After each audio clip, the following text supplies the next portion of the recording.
মাগরিবের নামাজের পরে চুপি চুপি 19 বার এই ইস্তিগফারটি পাঠ করুন। 19 বার পাঠ করুন মনোযোগ দিয়ে। আল্লাহ তাআলা জীবনের সমস্ত গুনাহগুলো মাফ করে দিবেন এবং আল্লাহর কাছে যা চাইবেন আল্লাহ তাআলা তাই দিবেন। ধন সম্পদ, টাকা পয়সা, অর্থ বিত্ত আল্লাহ তাআলা আপনাকে দান করবেন যদি মাগরিবের নামাজের পরে চুপি চুপি 19 বার ইস্তিগফারটি যদি পাঠ করতে পারেন। প্রিয় দিনী ভাই ও বোন, মাগরিবের নামাজ হচ্ছে রাতের শুরুর নামাজ, সন্ধ্যার নামাজ। এই নামাজের গুরুত্ব আল্লাহ তাআলা দিয়েছেন। আল্লাহ বলছেন তোমরা 5 ওয়াক্ত নামাজ পড়ো, কোনো নামাজ তোমরা বাদ দিও না। আর রাত্র শুরু হয় এই সন্ধ্যার নামাজ দিয়ে। মাগরিবের নামাজ অবশ্যই পড়বেন।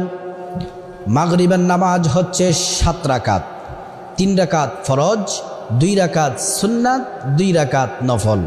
প্রিয় দিনী ভাই ও বোন, নামাজের ব্যাপারে আমরা উদাসীন হয়ে থাকি, গাফেল হয়ে থাকি। না না, নামাজ ছাড়া যাবে না। 5 ওয়াক্ত নামাজ পড়তে হবে। আল্লাহ কোরআনে বলছেন আকিমিস সালাহ, তোমরা সালাত কায়েম করো। আল্লাহ রাব্বুল আলামিন কোরআনের 82 জায়গায় নামাজ পড়ার নির্দেশ দিয়েছেন। রসুল করিম সাল্লাল্লাহু আলাইহি ওয়াসাল্লাম বলছেন আস-সালাতু মি'রাজুল মুমিনিন, নামাজ হচ্ছে মুমিনদের